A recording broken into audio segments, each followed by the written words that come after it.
Pink. Kaya si Pusha Pink. Ang lakas maka bebe girl. Wala pa yung jumpsuit kami. Wala pa si jumpsuit ko. Baka bukas pa. Kasya po sa XL. Pwede sa okay? Pwede sa XL. Kasya sa petit mga sis. Ganyan siya kaganda. Ayan, medium size ako. Ito yung ating Pusha Pink. Ayan si Pusha Pink mga sis. Ang lakas maka-expensive niyan sis. Meron din tayong color green. Yung color green ko nga mga madam, ito yung mabenta sa akin ngayon, color green.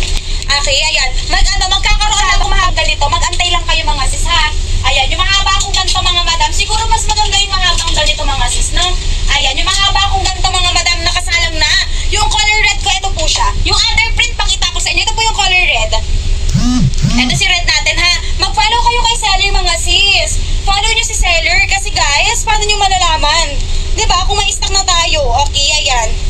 Paano nyo malalaman pag may restock na ako ng jumpsuit na yan? Hindi kayo mabubudol. Okay, ayan na.